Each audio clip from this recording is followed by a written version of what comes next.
SIR এর শুনানি পর্ব চলছে। আর এই শুনানি পর্বের রাজ্যের বিভিন্ন জায়গা থেকে এমন কিছু খবর উঠে আসছে যেগুলি রীতিমতো চাঞ্চল্য ফেলে দিচ্ছে। এই প্রতিবেদনে আপনাদের আরও একটি চাঞ্চল্যকর খবর শোনাবো।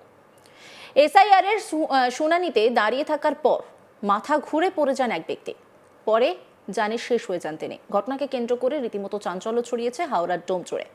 জানা গিয়েছে বালি জগাছা ব্লক অফিসে এসআইআর এর শুনানিতে অংশ নিতে পৌঁছান ডোমজুর বিধানসভার 235 নম্বর পার্টের চকপাড়া আনন্দনগর গ্রাম পঞ্চায়েত এলাকার বাসিন্দা মদন ঘোষ। দীর্ঘক্ষণ লাইনে দাঁড়িয়ে থাকার পর হঠাৎ মাথা ঘুরে পড়ে যান তিনি। তড়িঘড়ি তাকে কোনো গ্রামীণ হাসপাতালে নিয়ে যাওয়া হয়। পরে সেখান থেকে হাওড়া জেলা হাসপাতালে নিয়ে যাওয়া হলে চিকিৎসক সব শেষ হয়ে গিয়েছে বলে জানান। এই ঘটনায় ক্ষোভে ফেটে পড়েন মদন ঘোষের বাড়ির লোকজন। তাদের অভিযোগ, এসআইআর এর কারণে মদনবাবু মানসিক টেনশনে ছিলেন। তিনি বাড়িতে প্রায়ই বলতেন তাকে হয়তো বাংলাদেশে পাঠিয়ে দিতে পারে।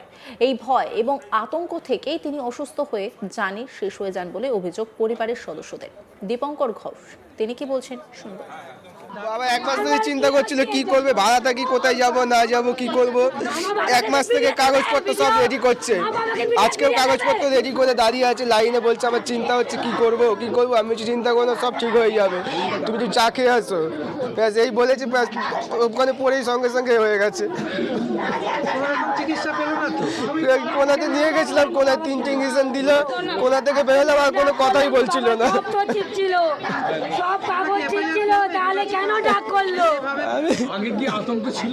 আতঙ্কে ছিল তো, এক মাস ধরে তো কাগজ নিয়ে করছিল কি করবো না করবো, ভাড়া থাকি, কোথায় যাব, কি করবে, কোথায় পাঠিয়ে দেবে, এই ভেবে ভেবে চিন্তা করে করে শেষ হয়ে গেল। ভালো মানুষ, সকালে খেয়ে দিয়ে গেলাম একসাথে 3 ভাই মিলে। কাগিয়া দিকে গেছে যে কি করবে না করবে, যদি ক্যান্সেল করে অন্য কোথাও পাঠিয়ে দেয়, কোনো ক্যাম্পে নিয়ে চলে যায়।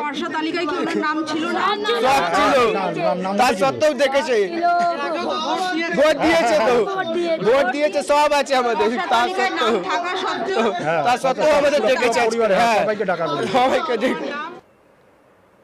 ডোমজুর ব্লকের তৃণমূলের সভাপতি তাপস মাইতি বলেন, মদনবাবুর 2002 সালের ভোটার তালিকায় নাম ছিল, কিন্তু তার সত্ত্বেও তাকে শুনানিতে ডাকা হয়। শুনানির জন্য লাইনে দাঁড়ান, তারপরে তিনি মাথা ঘুরে পড়ে প্রয়াত হন। এই ঘটনার পর তারা পুরোপুরি দায়ী করছেন নির্বাচন কমিশনকে। তাপস মাইতি তিনি কি বলছেন শুনবো। এই তো নির্বাচন কমিশনের জন্য আজকে মৃত্যু মিছিল বাংলার বুকে। আজকে উনি খুব দুশ্চিন্তা ছিলেন, 2002-এর লিস্টে নাম ছিল ওনার, তারপরেও হেয়ারিং এসছে।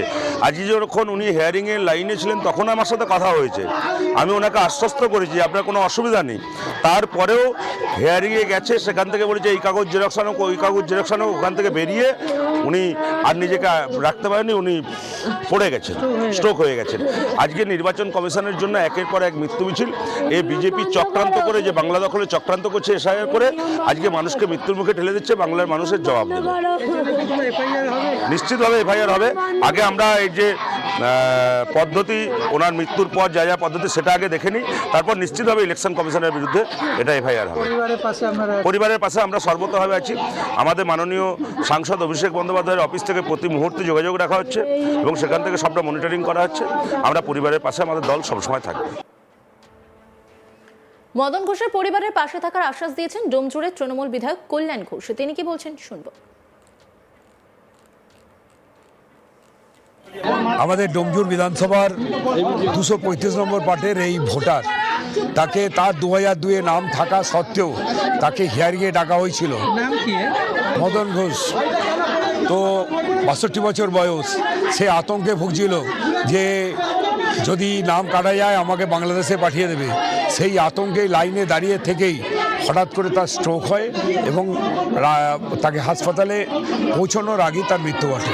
একের পর এক বয়স্ক মানুষকে ডাকা বারণ করেছিল, হাইকোর্টও বারণ করেছিল, তা সত্ত্বেও ডাকছে এবং মৃত্যু ঘটছে, কি বলবো। এসআইআর নামে বাংলায় মৃত্যুর মিছিলের দিকে ঠেলে দিচ্ছে, একদিকে মানুষকে আতঙ্কিত করে তুলেছে। যন্ত্রণায় তারা যেভাবে মানুষকে প্রতিদিন হয়রানি করছে, তার সাথে সাথে ইডি সিবিআইকে দিয়ে যেভাবে হেনস্থা করে তৃণমূল কংগ্রেসকে দুর্বল করতে যাইছে, মানুষ সব দেখছে।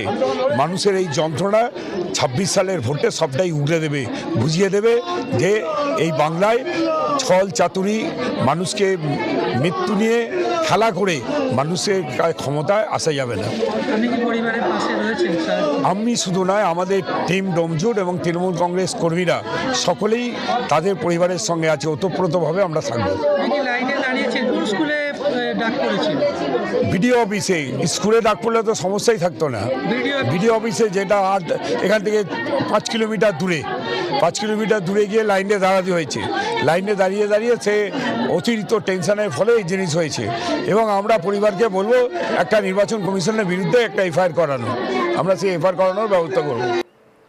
বালি জগাছা ব্লক অফিসে এসআইআর এর শুনানিতে অংশ নিতে পৌঁছন ডোমজুর বিধানসভার 235 নম্বর পার্টের চকপাড়া আনন্দনগর গ্রাম পঞ্চায়েত এলাকার বাসিন্দা মদন ঘোষ। দীর্ঘক্ষণ লাইনে দাঁড়িয়ে থাকার পর হঠাৎ মাথা ঘুরে পড়ে যান তিনি। তড়িঘড়ি তাকে কোনো গ্রামীণ হাসপাতালে নিয়ে যাওয়া হয়। পরে সেখান থেকে হাওড়া জেলা হাসপাতালে নিয়ে যাওয়া হলে চিকিৎসকেরা বলেন সবটা শেষ হয়ে গেছে। আর তারপরে ক্ষুব্ধ তার বাড়ির লোকজন।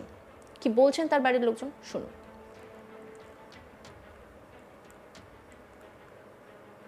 বাবা 1 মাস ধরে চিন্তা করছিল কি করবে, ভাড়া থাকি, কোথায় যাব না যাব, কি করব। 1 মাস থেকে কাগজপত্র সব রেডি করছে। আজকেও কাগজপত্র রেডি করে দাঁড়িয়ে আছে লাইনে, বলছে আমার চিন্তা হচ্ছে কি করব কি করব। আমি কিছু চিন্তা করবো না, সব ঠিক হয়ে যাবে, তুমি একটু চা খেয়ে আসো, ব্যাস এই বলেছি। ব্যাস ওখানে পড়েই সঙ্গে সঙ্গে হয়ে গেছে। চিকিৎসা পেল না তো? কোনাতে নিয়ে গেছিলাম, কোনায় 3টে ইঞ্জেকশন দিল, কোনা থেকে বেরোলাম আর কোনো কথাই বলছিল না। সব ঠিক ছিল, সব কাগজ ঠিক ছিল, তাহলে কেন ডাক করলো?